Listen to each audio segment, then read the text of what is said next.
మంచిది ప్రియులారా, ప్రార్థన చేసుకుందాం. ప్రేమ కలిగిన మా ప్రభువా, మీకే వందనాలు చెల్లిస్తూ ఉన్నాం. మీ యొక్క మధ్యాహ్నకాల వేళలో ప్రభువా, మీ కాపుదలు మాకు దయచేయండి. నీ కృపతో నింపండి. కొన్ని నిమిషాలు ప్రభువా మీరు మాట్లాడండి. నీ నామాన్ని మహిమేర్చుకోండి ప్రభువా. నీ వాక్యాన్ని మాట్లాడుచుండగా ప్రభు మీరు తోడుగుండి నీ ఆత్మతో నింపిన ఆయన ప్రతి విషయంలో కూడా నీ యొక్క ప్రేమతో నడిపించండి నాయన. సహాయం చేయండి రక్షకుడా, నీకే వందనాలు చెల్లిస్తున్నాం. అన్ని విధాలా మీరు మాట్లాడిన నామాన్ని మహిమ తెచ్చుకోమని చేస్తున్నాం బట్టి ప్రార్థన చేస్తున్నాం తండ్రి. క్రీస్తునందు ప్రియులరా, ఈరోజు కూడా వాక్యాన్ని మనం ధ్యానం చేసుకుందాం. ప్రాణం, ఈరోజు అంశం ఏమిటంటే ప్రాణము అనేదాన్ని మనము కొంచెం ధ్యానం చేద్దాం. మొట్టమొదటిగా దేవుని వాక్యాన్ని మనం చూద్దాం. మార్కు సువార్త 8వ అధ్యాయము 36వ వచనం మనం చదివితే, మార్కు సువార్త 8వ అధ్యాయం 36వ వచనం. ఒకడు సర్వలోకమును సంపాదించుకొని తన ప్రాణమును పోగొట్టుకొనుట వానికేమి ప్రయోజనము? దేవుని స్తోత్రం. ఈ మాట యేసు ప్రభువు చెప్తున్నారు. ఒక మనుష్యుడు తన ప్రాణం పోగొట్టుకుంటున్నాడు. నేను రక్షించేవాడిని కదా, పాపులకు నేను రక్షకుడిని కదా, నా దగ్గరకు వస్తే నేను రక్షిస్తాను కదా, నా దగ్గరకు వస్తే నేను బలపరుస్తాను కదా, నా దగ్గరకు వస్తే నేను ఆశీర్వదిస్తాను కదా, అతని పాపాన్ని క్షమించి అతన్ని రక్షించి అతన్ని పరలోక రాజ్యంలో చేరుస్తా కదా, అతడు చనిపోయిన జీవాత్మ పరలోకంలో ఉంటుంది కదా, ఆ గొప్ప ఆత్మ అక్కడ ఉంటుంది కదా అని చెప్పి అతనికి ఏం ప్రయోజనం? ఒకవేళ అతను చనిపోతే పాతాళంలోకి వెళ్తాడు కాబట్టి అతడు చనిపోతే పాతాళంలో ఉంటాడు. అందుకే చెప్తున్నాడు దేవుడు, అన్నీ సంపాదించుకున్నాడు, ఇల్లు సంపాదించుకున్నాడు, గృహాలు సంపాదించుకున్నాడు, డబ్బు సంపాదించుకున్నాడు, చివరికి లోకాన్ని కూడా సంపాదించుకున్నాడు ఆ వ్యక్తి. అది వేస్ట్ అని చెబుతున్నాడు దేవుడు. దేవునికి స్తోత్రం. ఏం చెప్తున్నాడు దేవుడు? అది వేస్ట్. నా ప్రార్థన లేదు, నా ప్రేమ లేదు, నా బలం లేదు, నా శక్తి లేదు, నీ సొంత శక్తి మీద ఉన్నావు, నీ ప్రాణం ఒకరోజు పోతుంది. అందుకని చెప్తున్నాడు ప్రియమైన దేవుని బిడ్డలారా, ఆ ప్రాణం కొరకే దేవుడు చెప్తున్నాడు అతనికి ఏం ప్రయోజనం లేదు అని చెప్తున్నాడు. అతడు నా దగ్గరికి తిరిగి వస్తే నేను అతన్ని రక్షిస్తాను కదా, అతడు నా దగ్గరికి తిరిగి వస్తే నేను అతని ప్రాణాన్ని కాపాడుతాను కదా అని చెప్పి దేవుడు అంటున్నాడు. నిజంగా ఎంతోమంది సాక్ష్యాలు చెప్తూ ఉంటారు. మేము రైలు కింద పడి చనిపోదాం అనుకుంటున్నాము, లేకపోతే ఉరేసుకొని చనిపోదాం అనుకుంటున్నాము, దేవుడు మమ్మల్ని ఏదో ఒక మాట ద్వారాగా లేక వాక్యం ద్వారాగా నన్ను రక్షించాడు, అందుకే నేను చనిపోకుండా బ్రతికాను అని అంటారు చాలామంది. దేవుడు కూడా అదే చెప్తున్నాడు. ఒక పాపి నా ఎద్దకు వస్తే దప్పికొని వాడు నా దగ్గర వచ్చి దప్పికి తీర్చుకోవాలి. ఆత్మస్తంభాన్ని దప్పిక ఉంటుంది, ఆ దప్పిక తీర్చుకోవాలి.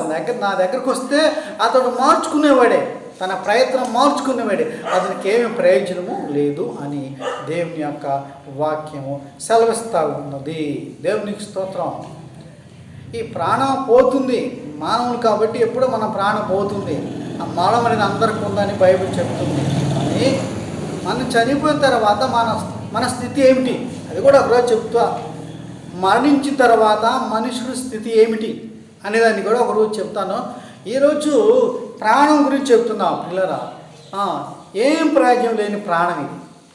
మనం చనిపోతే దేనికైనా పనికొస్తామా? మనం చనిపోతే దేనికి పనికిరాం. జంతువులు చనిపోయినా పనికొస్తాయి, చూడండి, అయినా పనికొస్తాయి, కానీ మనం చనిపోతే దేనికి పనికిరాం. దేవుని స్తోత్రం. అందుకే ఏమి ప్రయోజనము ప్రాణం పోగొట్టుకుంటే అన్నాడు. ఏబులో ఒక మాట అన్నాడు, చూద్దాం. దేవుడు రాసి ఏబు 27వ అధ్యాయము 8వ వచనం మనం చూస్తే చూడండి. 27వ అధ్యాయము 8వ వచనం. దేవుడు వానిని కొట్టివేయినప్పుడు వాని ప్రాణము తీసివేయినప్పుడు భక్తిహీనునికి ఆధారము ఏది? ఇంకా వానికి బాధ కలుగునప్పుడు దేవుడు వాని మొర వినునా? వాడు సర్వశక్తిని యందు ఆనందించునా? వాడు అన్ని సమయములలో దేవునికి ప్రార్థన చేయునా? దేవుని స్తోత్రాలు కావాలి. దేవునికి అన్ని సమయాల్లో ప్రార్థన చేయునా? సర్వశక్తిని యందు ఆనందించునా? సర్వశక్తిని యందు ప్రేమగా ఉంటాడా? ఎవరికి మాట చెప్తున్నాడు అంటే భక్తిహీనుడికి. భక్తులకు చెప్పట్లేదండి. భక్తిహీనులు ఎవరైతే ఉన్నారో వాళ్ళు దేవుడు లేడని వాదకిస్తారు.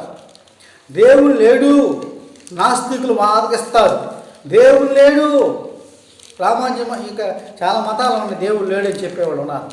అయితే ఇక్కడ భక్తిహీనుడు చెప్తున్నాడు, భక్తిహీనుడు కొట్టివేస్తా, వారి ప్రాణానికి ఆధారం ఏమైనా ఉన్నదా? దేవునికి స్తోత్రం, దేవునికి స్తోత్రం. భక్తిహీనుడిని కొట్టివేస్తున్నా అతని ప్రాణానికి గ్యారెంటీ ఏమీ కూడా లేదు అంటున్నాడండి. నిజమే, ప్రాణానికి గ్యారెంటీ లేదు. ఆ సహోదరుడు చాలా దూరంలో జాబ్ చేస్తున్నాడు. ఆ జాబ్ చేసే టైంలో క్రిస్మస్ పండుగకి ఇంటికి వస్తాం సెలవుకి. అతనికి 2 పిల్లలు ఉన్నారు. డాడీ నువ్వు సెలవులకి ఇంటికి వస్తున్నావు కదా, ఏం చేస్తున్నావు అని అడిగారు. మీకు కావాల్సినవన్నీ కొనుక్కొని వస్తున్నానమ్మా, మీకు ఏం కావాలో అవన్నీ కూడా కొనుక్కొని వస్తా ఉన్నాను అని చెప్పి చాలా దూర ప్రయాణం ఉంది. ప్రేమైన దేవుని బిడ్డలారా, ట్రైన్ ఇంకా విమానంలో వచ్చి ట్రైన్ ఎక్కి వాళ్ళు ఎవరు రావాలంట. దేవునికి స్తోత్రం చేద్దాం, దేవునికి స్తోత్రం చేద్దాం. ఒకసారి స్తోత్రం చెప్పండి దేవునికి.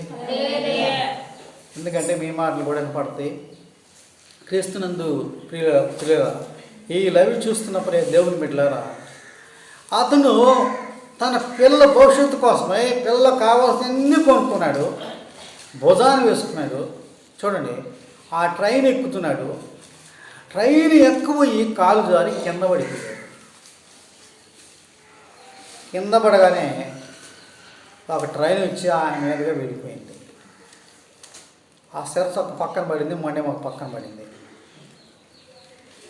ఈ పిల్లలు ఏం చేస్తున్నారంటే, మా నాన్న ఈ స్టేషన్కి వస్తానన్నాను కదా, ఏందా రాలేదు అని చెప్పి ఆ స్టేషన్ దగ్గరికి వచ్చారు. ఆ స్టేషన్ దగ్గర రాగానే తన తండ్రి బట్టలు బూట్లు కనిపెట్టారు వాళ్ళు. దేవుని స్తోత్రం. చూడండి పిల్లలు, అన్నీ కొనుక్కొస్తానని ఎదురు చూశారు పిల్లలు. చివరికి తండ్రి రాకపోయేసరికి తండ్రి దగ్గరికి వెళ్ళారు. ఆ దేహాన్ని చూసి, ఆ బట్టలు చూసి ఆ పిల్లలు చాలా బాధపడ్డారు. దేవుని స్తోత్రం. ఆ పిల్లలు వెళ్ళి ఆ మండం మీద పడి ఏడుస్తూ ఉంటే అతని శరీరం అప్పుడంట పొటకలాడిందంట. నేను ఎందుకు ఈ మాట చెప్తున్నానంటే, మన ప్రాణానికి గ్యారెంటీ లేదు. దేవునికి స్తోత్రం. అందుకే మనం దేవుని సన్నిధిలో ఒకవేళ చనిపోయినా, యాక్సిడెంట్ అయి చనిపోయినా, ఒకవేళ ఏది జరిగినా మనం దేవుని సన్నిధిలో ఉంటాం. అందుకే దేవుని నమ్ముకోండి అమ్మా, పరలోక రాజ్యం మంది అని చెప్తూ ఉంటే చాలామంది నెగ్లెక్ట్ చేస్తూ ఉంటారు, చాలామంది దాన్ని కేర్లెస్ చేస్తూ ఉంటారు. అందుకే భక్తిహీనుడికి మాట చెప్తున్నాడు. ఏమని? భక్తిహీనుడు అన్ని సమయాల్లో ప్రార్థన చేస్తాడా? అన్ని సమయాలు దేవునికి ఇష్టంగా ఉంటాడా? దేవుని బ్రతిలాడుకుంటాడా? దేవుడు లేడని చెప్పేవాడు భక్తిహీనుడు. ఎట్లాగా అన్ని సమయాలు దేవునికి ప్రార్థన చేయలేడు కదా, వాడి ప్రాణం తీసేస్తున్నా. భక్తిహీనుడు ప్రాణాన్ని నేను తీసివేస్తున్నా. గ్యారెంటీ ఏమన్నా? ఏమండి, మనుష్యుడు రొట్టె వలన జీవించడు కానీ దేవుని నోట నుండి వచ్చు ప్రతి మాట వలన మనుష్యుడు జీవిస్తాడని దేవుని వాక్యం సెలవిస్తాం. సాతానుతో చెప్పిన మాట ఇది. అట్లాగే దేవుడు మనం దేవుడు బ్రతకమంటే మనం బ్రతుకుతాం. దేవునికి స్తోత్రం. దేవుడు బ్రతకమంటే మనం బ్రతుకుతాం. దేవుడు కొట్టివేస్తే మనం ఏం చేయలేం. ఈ భక్తిని కొట్టివేస్తాను అంటున్నాడు. అప్పుడైనా మనసు మార్చుకుంటాడేమోనని, అప్పుడైనా ప్రార్థన చేస్తాడని, అప్పుడైనా దేవునికి ఇష్టంగా ఉంటాడని, అప్పుడైనా దేవుని మాట గమనిస్తాడని, అప్పుడైనా దేవునికి లోపడతాడని, అప్పుడైనా దేవుని మాట గమనించి దేవుని వైపు ఉండి ప్రార్థన చేస్తాడని. ఆ ప్రార్థన చేస్తే నేను అతన్ని పాతాళంలోకి వెళ్లకుండా పరలోకం తీసుకెళ్తాను, అతని ప్రాణానికి గ్యారెంటీ లేదు అని దేవుడు సెలవిస్తూ ఉన్నాడు. దేవునికి స్తోత్రం. భక్తిహీనుడు అంటున్నాడు, అతను వాడిని కొట్టిపోయినప్పుడు వాడి ప్రాణానికి ఏమైనా ఆధారం ఉందా? చూడండి పిల్లరా, చాలామంది అలాగే మాట్లాడుతుంటారండి. ప్రియమైన దేవుని బిడ్డలారా, మనం దేవుని బిడ్డలం కాబట్టి మనం చాలా జాగ్రత్తగా ఉండాలండి. దేవునికి స్తోత్రం. భక్తిహీనులకి దేవుని బిడ్డలకి సాంగత్యం ఉండకూడదు. ఉండొచ్చా? దుష్టులకి చూడండి, దుష్టులకి దేవుని బిడ్డలకు సాంగత్యం ఉండకూడదు, పరిశుద్ధులకి అపరిశుద్ధులకి సాంగత్యం ఉండకూడదు కదా. అట్లాగే భక్తిహీనుడికి ఈ మాట చెప్పాడు ఆయన. చాలామంది భక్తిహీనులు వాదం పెట్టుకుంటారు, దేవుడు లేడు. చాలామంది భక్తులు అలాగే వాదం పెట్టుకుంటారు, కానీ వాళ్ళు దేవుడు అంటే తెలియని వాళ్ళు. దేవునికి స్తోత్రం, దేవునికి స్తోత్రం. ఇప్పుడు మీకు ప్రాణంలో ఒకటి ప్రయోజనం లేని ప్రాణము, రెండవది భక్తిహీనుని ప్రాణానికి గ్యారెంటీ లేదు అని చెప్తున్నాడు. అయితే దుష్ట ప్రాణం కూడా చెప్తా చూడండి. ఇంకొక వాక్యం కూడా ఉంది. యెహెజ్కేలు గ్రంథము 18వ అధ్యాయము 23వ వచనం కూడా చదువుతాం. యెహెజ్కేలు గ్రంథము 18వ అధ్యాయము 23వ వచనం కూడా చదువుతాం. దుష్టులు మరణమునందుట చేత నాకేమాత్రమైనను సంతోషము కలుగునా వారు తమ ప్రవర్తన దిద్దుకొని బ్రతుకుటయే నాకు సంతోషం. ఎంత మాట, చక్కని మాట చూడండి. ప్రవర్తన దిద్దుకోవాలి, అది దేవుడికి కావాలి. చూడండి, ప్రవర్తన దిద్దుకోవాలి ప్రియులారా, ప్రవర్తన దిద్దాలి, ప్రవర్తన మార్చుకోవాలి. దుష్టులు అన్నాడు. అందరూ దుష్టులు మరణించడం నాకు ఏమాత్రం సంతోషం కలుగుతుందా? ఆ ధనవంతుడు ప్రాణాన్ని పోగొట్టుకుంటే నాకేమైనా సంతోషం కలుగుతుందా? నాకేమో సంతోషం లేదు. ఆ ధనవంతుడు కూడా తన పాపాన్ని ఒప్పుకొని విడిచిపెడితే నాకు సంతోషం. దేవునికి స్తోత్రం, దేవునికి స్తోత్రం. నాకేమాత్రం సంతోషం లేదు. ఒక వ్యక్తి చనిపోవట దేవునికి సంతోషమో లేదు. బైబిల్ చూస్తే ఒక వ్యక్తిని రక్షించాలని, ఒక వ్యక్తికి మారు మనసు జీవితం జీవించాలని, ఒక వ్యక్తితో మాట్లాడాలని దేవుని ఆశీర్వాదం ఉంటుంది. అందుకే క్రీస్తునందు ప్రియులారా దేవుని వాక్యం సెలవిస్తూ ఉంది. ఎవరు సెలవిస్తూ ఉందంటే, దుష్టులు మరణించడం నాకేమాత్రం ఇష్టము లేదు, వారు తన ప్రవర్తన దిద్దుకుంటే నాకు సంతోషం. దుష్టులు అంటే పాపులు, వాళ్ళ ప్రవర్తన దిద్దుకుంటే నాకు ఆశీర్వాదం, నేను వాళ్ళ ప్రాణం కాపాడతా.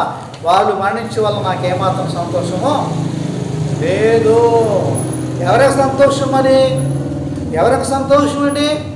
యేసు ప్రభు పుట్టినప్పుడు అనేక మంది సంతోషపడ్డారు, కానీ ఒక అతనికి సంతోషం లేదు. ఎవరో చెప్పండి. యేసు ప్రభు పుట్టినప్పుడు అందరూ సంతోషపడ్డారు, కానీ ఒక అతనికి మాత్రం సంతోషం లేదు. అందుకే మనము ఈయన అంటున్నాడు, దేవుడు నాకేమైనా సంతోషం కలుగుతుందా? అతను మార్చుకోవాలి, అతను ప్రవర్తన దిద్దుకుంటే నాకు సంతోషం. అతను ప్రవర్తన దిద్దుకొని నా దగ్గరికి వస్తే నాకు సంతోషం. అతను ప్రవర్తన దిద్దుకుంటే నాకు సంతోషం అండి అని చెప్తున్నాడు.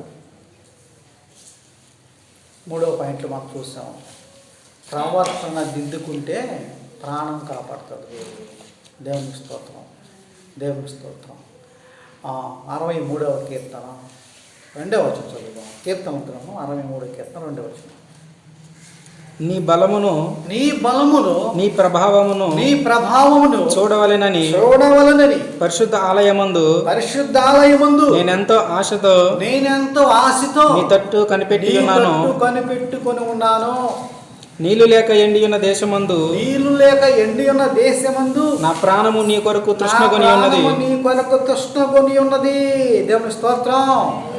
ఏమున్నట్టు ఈ ప్రాణము దేవుని చూడాలని తృష్ణమని ఉంది.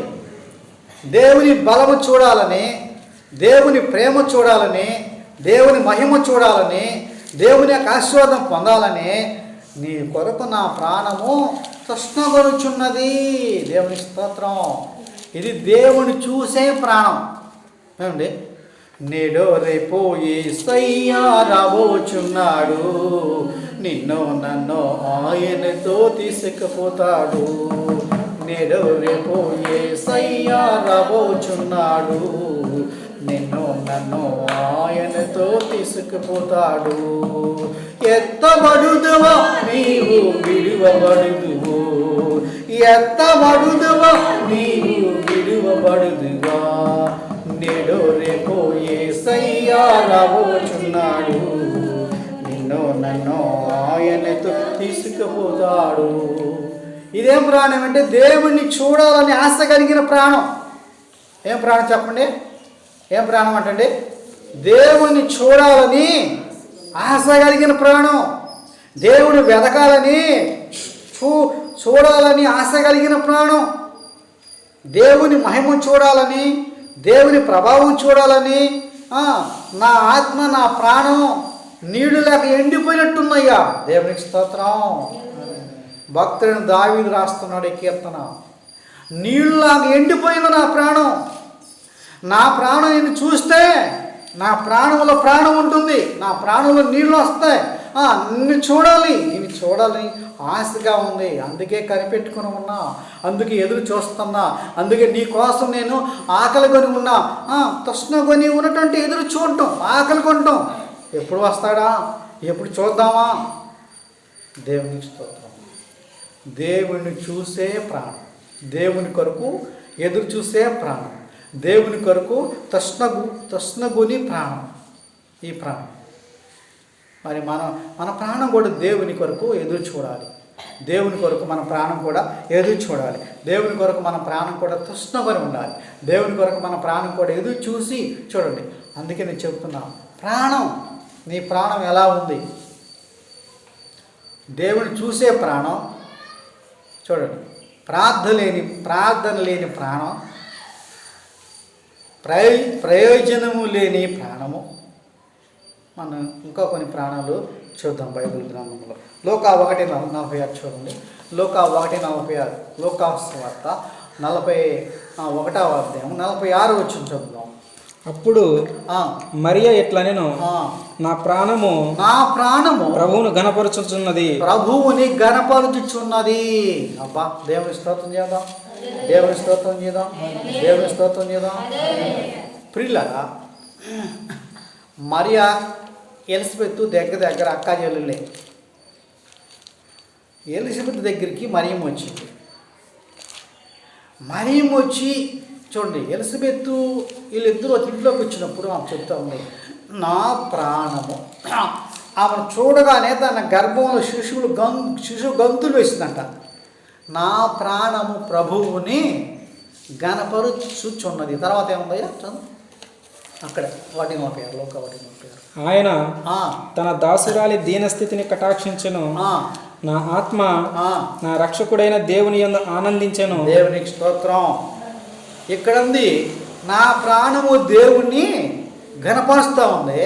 నా ఆత్మ రక్షకుడైనటువంటి దేవుణ్ణి యందు నేను ఆనందిస్తున్నాను అంది. ఎలాంటి మాట చూడండి పిల్లరా. మరి నీ ప్రాణం దేవుని కనపరుస్తుందా? మన ప్రాణం దేవుని కనపరుస్తుందా? అంటే ఆమంటుంది, నా ప్రాణము దేవుణ్ణి కనపరుస్తామన్నది, దేవుని స్తుతిస్తూ ఉంది. నా ఆత్మ రక్షకుడైన దేవుని యందు నేను ఆనందిస్తున్నా. దేవునికి స్తోత్రం. నా ఆత్మ రక్షకుడైన దేవుని యందు నేను ఆనందిస్తున్నాను మాట్లాడుతుంది పిల్లరా. మరి నేను కూడా దేవుని యందు మనం ఆనందించే వాళ్ళంగా ఉండాలి. దేవుని యందు మనం ఆనందించే వాళ్ళగా ఉండాలి. దేవునికి స్తోత్రం, దేవునికి స్తోత్రం. ఇంకో ప్రాణాన్ని, చనిపోయిన ప్రాణము తిరిగి లేచిందంట. చనిపోయిన ప్రాణము తిరిగి లేచింది. చూద్దాం. 1 రాజులు 17:22-23. 1 రాజులు 17:22-23. చనిపోయిన ప్రాణము లేచింది, చనిపోయిన ప్రాణము బ్రతికింది, చనిపోయిన ప్రాణము తిరిగి లేచింది. దేవుళ్ళు ఎంత శక్తిని చూడండి. చనిపోయిన వారు లేచారు. దేవుడు సేవకుడు ఇక్కడ ప్రార్థన చేశాడు. 1 రాజుల గ్రంథం 17:22-23. యెహోవా ఏలియా చేసిన ప్రార్థన ఆలకించి ఆ చిన్నవాని ప్రాణము మరలా రానిచ్చినప్పుడు వాడు బ్రతికెను. దేవునికి స్తోత్రం చేద్దాం, దేవునికి స్తోత్రం చేద్దాం. ఇతని ఏలియా గొప్ప దైవజనుడు.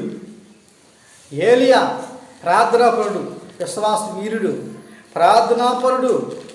ఏమండి, ఒక ఎదరో దగ్గరికి వెళ్ళాడు. ఎదరో దగ్గరికి వెళ్ళి అక్కడ 3 సంవత్సరాలు ఆయన చేసినటువంటి ప్రార్థన, తెట్లో పిండిగా అయిపోలేదు, నూనె అయిపోలేదు, 3 సంవత్సరాలు ఉన్నాడు అక్కడే. ఆ సమయంలో ఆ యెదవరాలు కుమారుడు చనిపోయాడు. దేవునికి స్తోత్రం చేద్దాం. అయితే ఏలియా ప్రార్థన చేస్తున్నాడు, రవ్వా నన్ను నాకు ఆహారం పెట్టే, ఈ యొక్క యెదవరాలు కుమారుడు చనిపోయాడు, నీవు సహాయం చేయ ప్రభు అని చెప్పి మొరపెట్టాడు. దేవునికి స్తోత్రం. మొరపెట్టాడు, ప్రార్థన చేశాడు. దేవునికి ఎప్పుడైతే ప్రార్థన చేశాడో చూడండి, ఏలియా చేసిన ప్రార్థన దేవుడు విన్నాడు. మరి నీ ప్రార్థన నా ప్రార్థన విన్నాడు దేవుడు. ఏలియా చేసిన ప్రార్థన దేవుడు విని సహాయం చేశాడు ఆ బిడ్డకి. సహాయం చేశాడు ఆ బిడ్డకి. ఏం సహాయం చేశాడు? ఆ చిన్నవాని ప్రాణం మరలా రప్పించాడు. పోయింది ప్రాణం, చూడండి, ప్రాణం పోయింది. ఆ ప్రాణాన్ని మరలా చూడండి, ప్రాణం పోయింది. ప్రార్థన చేస్తే ఆ ప్రాణం ఏడదాక్కుందో వచ్చి ఆ యొక్క శవంలోకి వచ్చేసింది. దేవుడికి స్తోత్రం. దేవుడు ఎంత శక్తిమంతుడంటే, దేవుడు ఎంత ఆశ్చర్యకరుడంటే, దేవుడు అద్భుతాలు చేసే దేవుడు కనుక అందుకే మనము దేవుని వాక్యాన్ని ధ్యానం చేస్తున్నాం. దేవునికి స్తోత్రం. చనిపోయిన శవానికి ప్రాణం వచ్చింది ప్రార్థన చేస్తే. ఆ చనిపోయిన వ్యక్తికి ఒక దైవజనుడు వెళ్ళి ప్రార్థన చేస్తే ఎక్కడో వెళ్ళిన ప్రాణం చివరికి అతను దేహంలోకి వచ్చినట్లుగా మనం చూస్తాము. చూస్తారా ప్రార్థనలో ఎంత బలం ఉందో? ప్రార్థన చాలామంది ఒక్కొక్కరు అంటారు, ప్రార్థన ఎందుకు, వాక్యం ఉంటే చాలు. చాలామంది భాష అదే, ప్రార్థన ఎందుకు, వాక్యం ఉంటే చాలు. ప్రార్థన ద్వారా మనుషులు బతుకుతున్నారు. ప్రార్థన ద్వారా దయ్యాలు వెళ్ళిపోతున్నాయి. ప్రార్థన ద్వారా స్వస్థత జరుగుతుంది. ప్రార్థన ద్వారా అన్నీ జరుగుతూ ఉన్నాయి. ప్రార్థన ద్వారా జరగడం లేదు. దేవునికి స్తోత్రం. ఒకసారి పాస్టర్ గారి పారికి ఓ సాతాను పట్టింది. సాతాను పడితే ప్రియులరా వాళ్ళందరూ నన్ను తీసుకెళ్ళారు, ప్రార్థన పెట్టారు. ప్రార్థన పెడితే నాకే సమయం ఇచ్చాడు. నేనే చెప్తున్నా వాక్యం. నేను ఎట్నే లేపి వాక్యం చెప్తున్నా. నేను వాక్యం చెప్తా ఉండగా పడిపోయింది ఆ వ్యక్తి, అంత దూరం పడిపోయింది. సరికొద్ది కాదులే, తర్వాత నీ పని చూస్తారని చెప్పి వాక్యం కానిచ్చా, బాగా నడిపించా. ఆమె అక్కడ పడుకుని నేను వచ్చిందా, ఆడే ఉండాను, ఆడే పెట్టాను. లేపా, ప్రార్థన చేశా. దేవుని స్తోత్రం చేద్దాం, దేవుని స్తోత్రం చేద్దాం. క్రీస్తునందు ప్రియులారా, ఆ సాతాను అంటుంది, అక్కడ 10 మంది పాస్టర్లు ఉన్నారు. ఆ సాతాను అంటుంది, వీళ్ళు రోజు వచ్చి నన్ను గోల్ చేస్తున్నారయ్యా, వీళ్ళకి నేను పోతానా, రోజు వచ్చి గోల్ చేస్తున్నా వీళ్ళు, పో అని. వాడట్ట ఏడట్ట ఈడట్ట వాళ్ళట్ట, నేను పోతాను వాళ్ళకి అని అన్నా. సరే ఇప్పుడేందన్నా, నువ్వు వచ్చావుగా నేను వెళ్తున్నాను చెప్పి ఎక్కడికి వెళ్తాను, అదిగా ఆ చర్చి ముందు పడి వెళ్తానయ్యా సరిపోవాలి. దేవుని స్తోత్రం చేద్దాం. ఆ చర్చి ముందు పడి వెళ్ళిపోయింది. ఎందుకంటే క్రీస్తునందు ప్రియులారా, ప్రార్థన లేకపోతే ఏం పనులు జరగవు. ప్రార్థన లేనుడికి దర్శనం రావు. ప్రార్థన లేనుడికి దయ్యాలు పోవు. ప్రార్థన దేవుళ్ళకి ఏదైనా పోదు. ప్రార్థన వాళ్ళకి వాళ్ళు వాక్యం చెప్పవచ్చు, పాటలు పాడవచ్చు, ఏది చెప్పినా కూడా ప్రార్థన ఉండాలి. యేసుబాబు ప్రార్థన చేస్తే అద్భుతాలు జరిగినాయి. దేవుని స్తోత్రం. అట్లాగే దేవుడు మనల్ని కూడా వాడుకుంటాడు. ఇప్పుడు ప్రార్థన చేస్తే చచ్చిపోయినోడు లేచి బ్రతికాడు ఆ కాలంలో. చచ్చిపోయినోడు లేచి బ్రతికాడు ఆ కాలంలో ప్రియులారా. అందుకే వాక్యంలో చాలా శక్తి ఉంది. వాక్యంలో ఒకసారి నేను ఒక ఊరు పోతే గుడ్డి పిల్లలు నాకు వాక్యం అందించాడు. దేవుని స్తోత్రం చెప్పండి. నేను యేసుప్రభు లాగానే కొద్దిగా బురద చేసి వాళ్ళకి పుట్టి గుడ్డాడు, వాళ్ళ కళ్ళకి ఇట్లా రాసేసి కోటం పెట్టి అక్కడ కోటం పెడితే వాళ్ళు నాకు వాక్యం అందించారు. వాళ్ళు గుడ్డి పిల్లలు. ఏం జరిగిందంటే మాకు ఇప్పుడు కనపడుతుందండి, వాక్యం కనపడుతుందండి అన్నారు. దేవుని స్తోత్రం చేద్దాం. అలాంటి అద్భుతాలు దేవుడు చాలా చేస్తాడు మనకు. క్రీస్తునందుకు అందుకే మనము మన ప్రాణము జాగ్రత్తగా మనం కాపాడుకునే బాధ్యత మనకున్నది. ఇలాగా చెప్పాలంటే కొన్ని వందల వేలు ఉన్నాయి అద్భుతాలు చెప్పాలంటే. నేను గుర్తున్న రాస ఎన్నో ఉన్నాయి చెప్పాలంటే, కానీ మనము అట్లా నేను చెప్పను. అయితే బైబిల్ గ్రంథం ప్రకారం మనం వెళదాం. దేవుని స్తోత్రం. ఇంకొక ఆయన అంటున్నాడు చూడండి, ఇంకొక ఆయన మాట్లాడుతున్నాడు. లూకా 12:19 చూడండి. లూకా సువార్త 12:19 చూడండి. నా ప్రాణముతో ప్రాణమా అనేక సంవత్సరములకు విస్తారమైన ఆస్తి నీకు సమకూర్చబడి ఉన్నది. సుఖించుము, తినుము, త్రాగుము, సంతోషించుమని చెప్పుకొందుననుకొనెను. తర్వాత అయితే దేవుడు వెర్రివాడా ఈ రాత్రి నీ ప్రాణమును అడుగుచున్నారు. నీవు సిద్ధపరిచినవి ఎవని వగునని అతనితో చెప్పాను. దేవుని స్తోత్రం. ప్రియులారా, ఈయన ధనవంతుడు. కొట్టెలు నిండా ధనం ఆ కొట్లు కట్టించాడు. బాగా పంట పండింది అనుకుంటున్నాడు. నా ప్రాణమా, దేవుని స్తోత్రం, నా ప్రాణమా తిను, నా ప్రాణమా త్రాగు, నా ప్రాణమా సుఖించు, నా ప్రాణమా అన్నారండి పిల్లలు. దేవునికి స్తోత్రం. ఈ మాటకు వచ్చి ఒక ఆయన అన్నాడు, ఏమండి దేవుడు త్రాగమన్నాడు కదా, దేవుడు తినమన్నాడు కదా, దేవుడు సుఖించమన్నాడు కదా, తాగితే తప్పే ఉంది అన్నాడు. దేవుని స్తోత్రం చేయడం. ఆయన మంచి వైన్ను తెచ్చుకొని తాగి మాట్లాడుతున్నాడు. ఆయనలో మనం ఏం మాట్లాడతాం? ఏం తాగమన్నాడు అన్నాడు. తాగమన్నాడు కదా, ఏదైతేమి. దేవుని స్తోత్రం. ఇది కాదు ఇంకోటి తాగన్నా, ఇంక మాట్లాడలా. దేవుని స్తోత్రం చెప్పండి. అది కాదయ్యా ఇంకోటి తాగన్నా, మంచి పవర్ కలిగింది తాగన్నా, ఇంక మాట్లాడాలి. దేవుడు తాగమంది ఏంటి చూడండి, ఆత్మ సంబంధమైన వాటర్ తాగమన్నాడు. దేవుని స్తోత్రం. శారీరక సంబంధమైన నీళ్ళు తాగమన్నాడు. ఇంక తాగమంటే వాళ్ళు అదే అనుకుంటున్నారు వాళ్ళు, కానీ అలాగా బైబిల్ లేదు.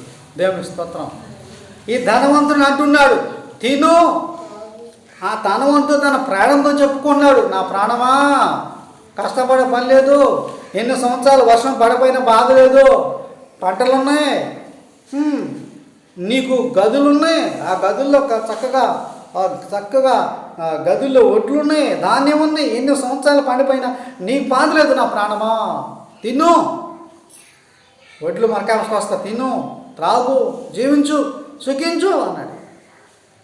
ఒక రాత్రి ఆలోచన చేస్తున్నాడు, ఏమని ఇలాగ చెప్పుకున్నాడు, నా ప్రాణమా తినవే, తాగవే, సంతోషించు, తాగు, సుఖించు అని మాట్లాడుకుంటా ఉన్నాడు. దేవుని స్తోత్రం. ఆ రాత్రి దేవుడు అతని మాట విన్నాడు. ఏమన్నాడు ఇట్లా, ఏమన్నాడు? ఓరి వెర్రివాడా, వరి ఫూల్ అన్నాడు. ఓరి వెర్రివాడా, ఈ రాత్రి నీ ప్రాణం తీసిపోయేవాళ్ళు వస్తారు, నీ ప్రాణాన్ని అడుగుచున్నారు. దేవుని స్తోత్రం. ఈ రాత్రి నీ ప్రాణాన్ని అడుగుచున్నారు, వాళ్ళు వచ్చి తీసుకెళ్తారు. నువ్వు సంపాదించి అన్నీ ఎవరెవతి? దేవుని స్తోత్రం. నువ్వు సంపాదించిన ఎవరెవతి బాబు? కొట్లు కట్టించావు, పొలం పండించావు, బెడ్లు ఉన్నారు, ఆహా, అవన్నీ తినదాగన ఉంటావా? ఈ రాత్రే నీ దగ్గరకు వస్తున్నారు. దేవుని స్తోత్రం. దేవునికి స్తోత్రం. ఈ రాత్రి నీ దగ్గరకు వస్తున్నారు, వాళ్ళు నీ ప్రాణాన్ని అడుగుచున్నారు. ఒకళ్ళు ఎవరు అడుగుతున్నారు? వాళ్ళు మనం ప్రకటన గ్రంథం 6:10 చూస్తే 6:10 చూద్దాం. ప్రకటన 6:10 ఎవరు అడుగుతున్నారు? ఓరి వెర్రివాడా, నీ ప్రాణాన్ని అడుగుచున్నారు. ఎవరు అడుగుతున్నారు నీ ప్రాణం? ఎవరు కావాలి నీ ప్రాణం? అడిగేవాళ్ళు అడుగుతున్నారంట. నీ దగ్గర ప్రార్థన లేదు, నీ దగ్గర ఏమీ లేదు, తిను, తాగు, నీ జీవితం నాథా, వారు నాదా సత్యస్వరూపి, సత్యస్వరూపి, పరిశుద్ధుడా, పరిశుద్ధుడా, ఎందాక తీర్పు తీర్చకయు, ఎందాక తీర్పు చేర్చకయుందు, మా రక్తము నిమిత్తము, మా రక్తము నిమిత్తము, మా రక్తము నిమిత్తము భూనివాసులకు ప్రతిదండన చేయకయు ఉందు అని బిగ్గరగా కేకలు వేసిరి. దేవునికి స్తోత్రం. తెల్లని వస్త్రము వారిలో ప్రతివానికి ఇయ్యబడెను, మరియు వారి వలనే చంపబడబో వారి. దేవుని స్తోత్రం.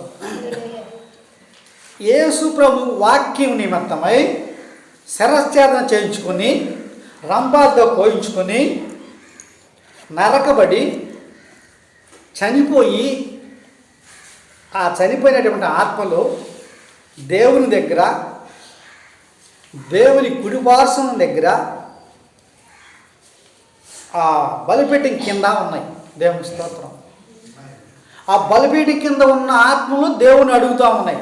నాథా అంటే దేవుడు అని అర్థం, నాథా అనగా భర్త అని అర్థం. నాథా సత్యస్వరూపి, భూనివాసులకు ఎందాక తీర్పు తీర్చుకుని ఉంటావు. దేవుని స్తోత్రం. నీ కొరకు, నీ వాక్యం కొరకు మేము చంపబడ్డాం, మేము రక్తం కాచాం, నీ వాక్యం కొరకు మేము వధించబడ్డాం, నీ కొరకు వధించబడ్డాం, రక్తం కాచాం, ప్రాణం తీసుకున్నాం, హత్యలు చేసిన ఎన్నో ఎన్నో ఎన్నో ఎన్నో పోట్లు పట్టించుకున్నాం, మేము చనిపోయాం. ఆ బలిపీఠం ఉన్నటువంటి ఆత్మలో దేవుడు అడుగుతాం. ఆ భూనివాసులకు ఎందాక తీర్పు తీర్చుకుని ఉంటావు, వాళ్ళ ప్రాణాలు ఎందాక నువ్వు కాస్తావు. వాళ్ళు అడుగుతున్నారంట, ఈ ధనవంతుడికి ఎప్పుడు న్యాయం చేస్తావు, అతని ప్రాణం ఎప్పుడు తీసేస్తావు, అతని ప్రాణం ఎప్పుడు తీసేస్తావు, భక్తిహీన ప్రాణం ఎప్పుడు తీసేస్తావు అని వాళ్ళు అడుగుతున్నారంట. బలిపీఠం కింద ఉన్న ఆత్మలు. దేవునికి స్తోత్రం, దేవునికి స్తోత్రం. ఆ ఆత్మలు దేవునివి, ఆ ఆత్మలు అడుగుతూ ఉన్నాయి దేవుణ్ణి. చూడండి, వాళ్ళకి శరీరం లేకపోవచ్చు కానీ ఆ ఆత్మలు ఎప్పుడు కూడా దేవుని దగ్గర జీవిస్తూనే ఉంటాయి. ఇంకా ఆ ఆత్మకు మరణం అనేది ఉండదు. దేవునికి స్తోత్రం. ఎప్పుడు కూడా అందుకే మనం మారు మనసు పొంది రక్షణ పొందాలనేది. ఎందుకంటే దేవుళ్ళో మనం ఈ లోక సంబంధమైన ఈ ప్రాణం ఇక్కడ వదిలివేసిన రేపు పరలోక రాజ్యంలో దేవుని కుడిపారస్తామని కాదు, కానీ దేవుని బలిపీఠం దగ్గరకైనా మనం కూర్చోవడానికి అర్హత ఉంది. దేవునికి స్తోత్రం. ఆ అర్హత కోసమే భూలోకంలో మనం ఇన్ని పాటలు పడుతున్నాం. అందుకే బాప్తిసం పొందాం, అందుకే రక్షణ పొందాం, అందుకే ప్రభువాలలో పాల్గొంటున్నాం, అందుకే దేవుని స్తుతిస్తున్నాం. ఎందుకు? మనకంటే ముందు భక్తులు పరదేశంలో ఉండి ఆ బలిపీఠం ఉన్న ఆత్మలు కేకాస్తూ ఉన్నాయి. వాళ్ళకి ఎప్పుడు తీర్పు తీరుస్తావయ్యా, వాళ్ళు ఇంకా అన్యాయం జరుగుతుంది, ఇంకా మోసం జరుగుతుంది, ఇంకా వాళ్ళు చంపుకుంటున్నారు, కొట్టుకుంటారు, ఇంకా వాళ్ళకి ఎందాక శిక్ష వేయకుండా ఉంటావు. నీ నిమిత్తం మేము చనిపోయాం కదా, వాళ్ళకి ఎందాకంగా దాచిపెడతావయ్యా నువ్వు, శిక్ష వేయి అని చెప్పి బలిపీఠం కింద ఉన్నటువంటి ఆత్మలు, పరిశుద్ధత కలిగిన ఆత్మలు దేవుని సన్నిధిలో ఉండి దేవుని అడుగుతూ ఉన్నాయి. ఆ ధనవంతుడికి ఇంకా తీర్పు తీర్చుకుని ఉంటావా? దేవుని స్తోత్రం. ఏమన్నాడు ధనవంతుడు? తిను, తాగు, సంతోషించు అంటున్నాడు. అందుకే దేవుడు మాట్లాడాడు, ఓరి వెర్రివాడా. దేవునికి స్తోత్రం అండి. ఓరి వెర్రివాడా, ఈ రాత్రి వస్తున్నారా వాళ్ళు? బాబు, ఎక్కడైనా మారు మనసు పొందుతావా? ఇప్పుడే రక్షణ పొందుతావా? నీ కొరకు వస్తున్నారు వాళ్ళు. మరి నేనేం సమాధానం చెప్తావు? భక్తిహీనుడా, ధనవంతుడా, ఏం సమాధానం చెప్తావు? ఏమి సమాధానం నీలో లేదు. అందుకే నీ హృదయాన్ని మార్చుకోయా. ఆస్తి నిన్ను కాపాడలేదు. దేవుని స్తోత్రం. కాపాడిద్దా? ఆస్తి నీ ప్రాణం కాపాడలేదు, ధనం నీ ప్రాణాన్ని కాపాడలేదు, కొట్లు నీ ప్రాణాన్ని కాపాడలేవు. నా దగ్గరికి రా, నీ ప్రాణం కాపాడుతా. దేవుని స్తోత్రం. నా దగ్గరికి రా, నీ ప్రాణాన్ని నేను కాపాడుతున్నాను కదండి. మనం మొదటి పాయింట్లో మనం ఏం చెప్పుకున్నామంటే ప్రయోజనం లేని ప్రాణం, భక్తిహీనుని ప్రాణం చూసాం కదా. మళ్ళీ దేవుణ్ణి చూసే ప్రాణం, దేవుణ్ణి గణపరిచే ప్రాణం చూసాం కదండి. ఎన్నైనా 4 అని కదా. దేవుణ్ణి గణపరిచే ప్రాణం. ఇంకా మనం చూస్తే క్రీస్తునందు ప్రియులరా, చనిపోయిన వానికి వచ్చిన ప్రాణం 5, 5 చనిపోయిన వానికి వచ్చిన ప్రాణం. 6 మనం చూస్తాము, నా ప్రాణమా తినే ప్రాణం. ఇంకా 103వ కీర్తనలో ఒకటి ఉంది, నా ప్రాణమా యెహోవాని సన్నుతించుము. దేవునికి స్తోత్రం. 6 ప్రాణాలు మనం చూసాము ఈరోజు. నీ ప్రాణం ఎలా ఉంది? ఏమండి, నీ ప్రాణము ఎలా ఉంది ఈ మధ్యాహ్న కాల వేళలో? నీ ప్రాణం దేవునికి ఇష్టంగా ఉందా? మానవులకు ఇష్టంగా ఉందా? నీ ప్రాణంకి దేవునికి సంబంధం ఉందా? ఏమండి, సంబంధం ఉందా? నీ ప్రాణం దేవునికి సంబంధం ఉందా? దేవునికి స్తోత్రం. శాస్త్రజ్ఞులు కూడా ఈ ప్రాణాన్ని కనిపెట్టలేకపోయారు. ఒక అతను హాస్పిటల్కి వెళ్తే ఆ హాస్పిటల్ చుట్టూ బాగా గాజు అద్దాలు వేసి ఆ ప్రాణం ఎప్పుడు పోయిద్దని చెప్పి మంచి డాక్టర్లు చూస్తూ ఉన్నారంట. అసలు అది ఎట్లా ఏంటిది చూద్దాం, దాన్ని కనిపెడదాం అనుకున్నారంట. బాగా అద్దాలు వేసి ఫిట్టింగ్ చేశారు. ఫిట్టింగ్ చేస్తే చూడండి క్రీస్తునందు ప్రియులరా, ఆ ప్రాణము అద్దాలు పగలగొట్టుకొని వెళ్ళిపోయిందంట. దేవుని స్తోత్రం చేద్దాం. అద్దాలు పగలగొట్టుకొని వెళ్ళిపోయిందంట. డాక్టర్లకు కూడా తెలియదు. ఆ ప్రాణము ఎప్పుడు పోయిద్దో ఎవరికి, డాక్టర్లకు కూడా తెలీదు. అది కాకపోతే కాసేపు ఉంటాడని చెబుతారు, కానీ పోయేది ఎవరికి కూడా తెలియదు పిల్లలు. అందుకే నీ ప్రాణం ఎప్పుడు పోద్దో, నా ప్రాణం ఎప్పుడు పోయిద్దో గ్యారెంటీ లేదు. ఉందా? ఉందా? చెప్పాలి, ఉందా? గ్యారెంటీ మనకు లేదు. అందుకే మనం ప్రభువుని కనపరుచుదాం. ప్రభు మనల్ని కాపాడతాడు. ప్రభు దగ్గరికి వద్దాం. ప్రభు మనల్ని రక్షిస్తాడు. ధనవంతుడికి గ్యారెంటీ లేదు. దేవుని స్తుతిద్దాం. సమాధిలో లేపుతాడు. దేవుని స్తోత్రం.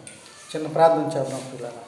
ఈ లైవ్ చూస్తున్న ప్రియ దేవుని పిల్లలు చాలా జాగ్రత్తగా దేవుని వాక్యం మనం ముందుకెళ్తాం. పరిశుద్ధుగా కృపాసత్త సంపూర్ణ నీకు వందనాలు చెల్లిస్తున్నాం.